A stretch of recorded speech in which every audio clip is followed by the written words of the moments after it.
কি রান্না করছো? আজকে আমি করব ছোলা মটরের তরকারি।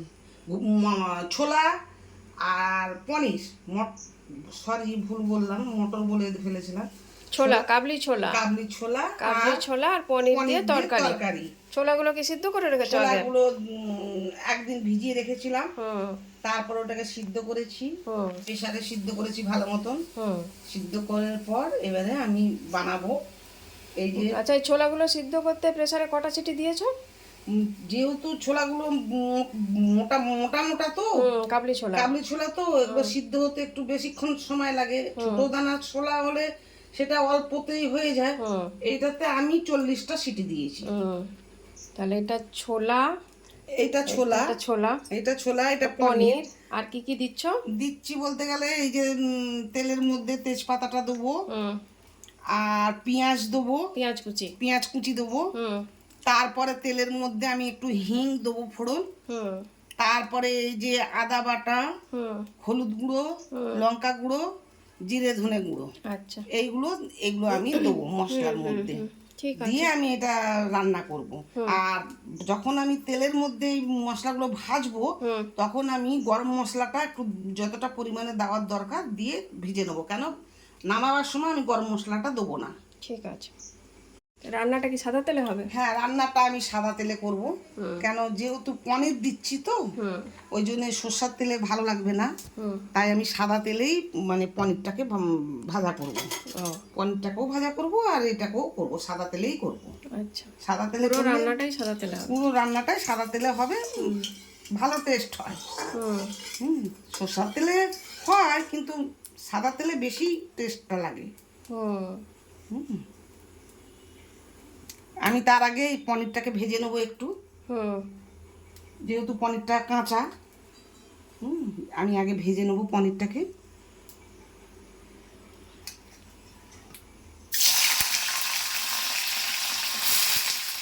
পনিরটাকে ভাজার সময় আমি একটু লবণ দেবো। আচ্ছা। সামান্য একটু লবণ দেবো পনিরটা ভাজার সময়।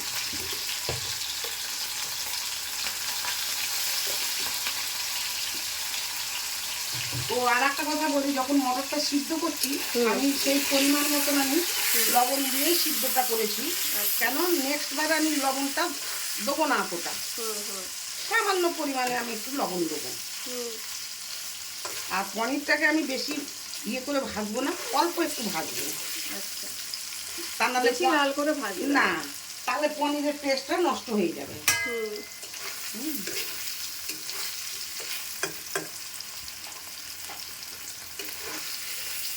এই যে আমি পনিরটা তুলে নিলাম একটু এপিট ওপিট করে।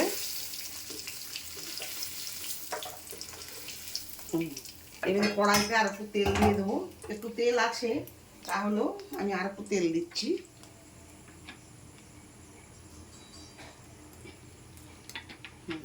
কেন ছোলার তরকারিতে বেশি তেল দিলে ভালো লাগে না। ছোলাই হোক আর মটরই হোক, বেশি তেল দিলে ভালো লাগে না। আমি এই যে তেজপাতাটা দিয়ে দিচ্ছি।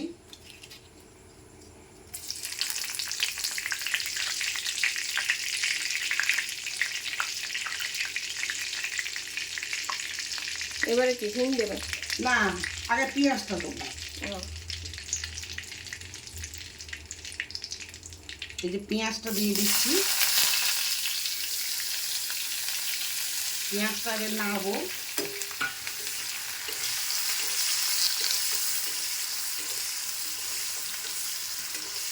পেঁয়াজটা যখন আমি ভাজা করছি তখন একটু সামান্য লবণ দেবো। আমি আর দ্বিতীয়বার লবণ দেবো না। ছোলাটা সিদ্ধ করার সময় কি লবণ দিয়ে সিদ্ধ করেছিলে? তখন আমি সব পরিমাণে লবণ দিয়েছি। আচ্ছা। যেহেতু পেঁয়াজ দিচ্ছি আর মশলাটা কষা হবে তাই একটুখানি লবণ দেওয়া হবে। লবণ দিচ্ছি। পেঁয়াজটাও ভালো ভাজা হবে লবণ দিলে।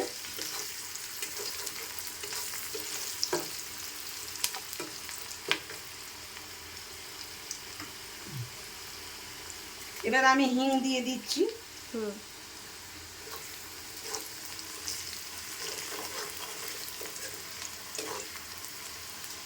বেশিক্ষণ টাইম লাগে না এগুলো করতে, জোগাড়গুলো করে নিলে সঙ্গে সঙ্গে হয়ে যায়। 5 থেকে 10 মিনিটের মধ্যে হয়ে যায়। যেহেতু ছোলাটা সিদ্ধ করা আছে, বেশি সময় লাগবে না। এতে তো আলু দেওয়া হচ্ছে না, আলু দিলেও ভালো হয়, কিন্তু যেহেতু সব বাড়িতেই প্রেশার ডায়াবেটিস রুগী সব আছে, তো তাদেরও তো ইচ্ছা করবে খেতে, সেই জন্য আলু ছাড়াই করছি আমি।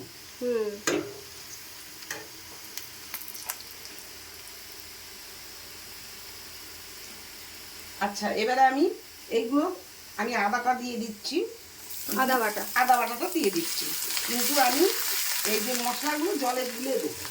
গুঁড়ো মশলাগুলো বাটা মশলা দিলে তো ভালো হয়। আসলে বাটা মশলা আজকাল আর এখন ব্যবহার করা সব বাড়িতেই খুব কঠিন, সবাই এখন গুঁড়ো মশলাই ব্যবহার করে। তাই আমি এবারে আমি জিরে গুঁড়ো, ধনে গুঁড়ো আর শুকনো লঙ্কা। হ্যাঁ, আমি এটা দিয়ে দিলাম। দিয়ে আমি এবারে এই যে নাড়বো, মশলাটা কষছি।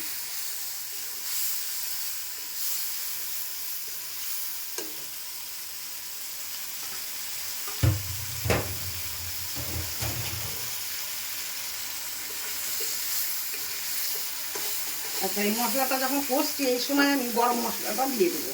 আচ্ছা,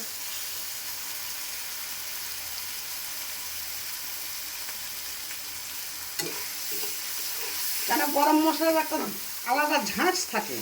যতই আমরা বলি যে নামাবার সময় গরম মশলা দেবো, তবু একটা দেখবে খাওয়ার সময় একটা কিরকম লাগে, কিন্তু আগে দিলে ভাজাটা হয়ে যায়, টেস্টটাও ভালো লাগে। পরিমাণ মতন গরম মশলা, যে যেরকম গরম মশলা পছন্দ করে সেরকম দিবে।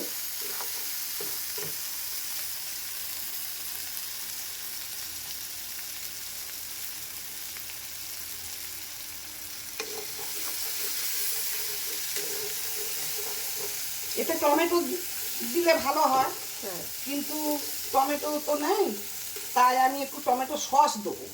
আচ্ছা,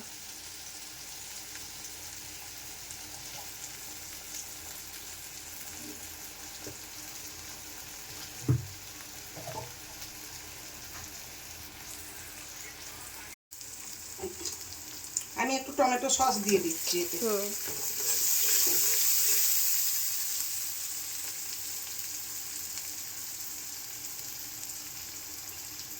বেশি দেবো না, অল্প দেবো।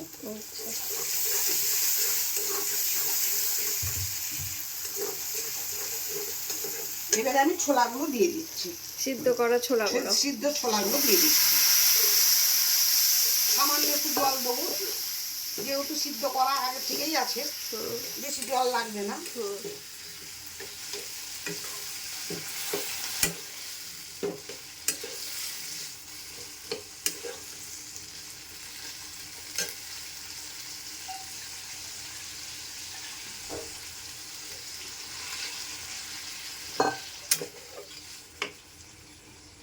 কত সুন্দর কালারটা এসেছে।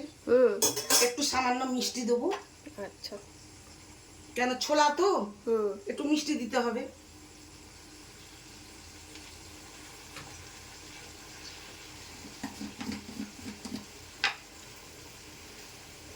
আমি এই যে এইটুকুনি চিনি দিলাম। আচ্ছা,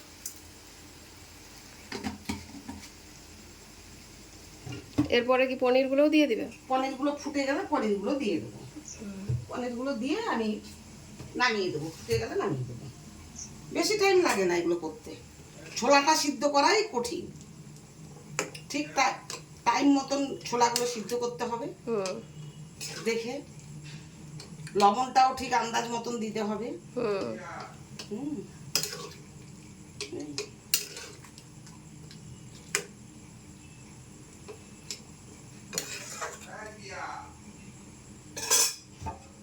আমি এবার পনিরগুলো দিয়ে দিচ্ছি। হ্যাঁ,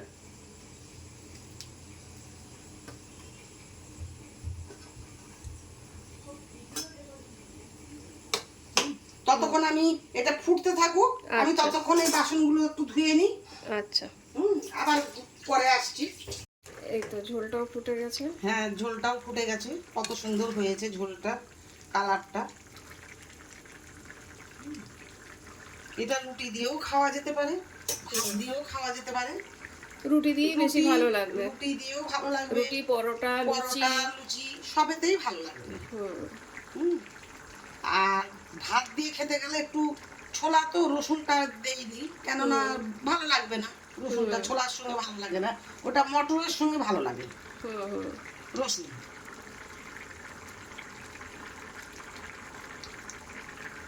তাহলে রান্না শেষের মুখে, রান্না প্রায় শেষের মুখে, বেশিক্ষণ টাইম লাগবে না। এটা কি এরকম ঝোলঝোলই থাকবে না? একটু রস রাখতে হবে, মানে পনির আছে, ছোলাগুলো আবার টেনে নেবে রসটা। হ্যাঁ, আমি পরিমাণ মতনই জল দিয়েছি যাতে বেশি না থাকে। আবার মানে একবারে ড্রাই টাইপের করে দিলে পারে তখন আবার খেতে টেস্ট লাগবে না, তাই একটু রস রস রাখতে হবে, ঝোল ঝোল টাইপের।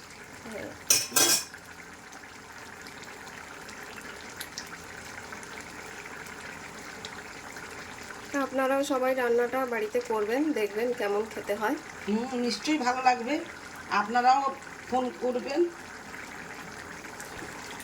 আপনারা চ্যানেলটাকে লাইক সাবস্ক্রাইব করবেন আর কমেন্ট অবশ্যই করবেন। আজকের মতন আসি, আবার দেখা হবে অন্য কোনো রান্না নিয়ে।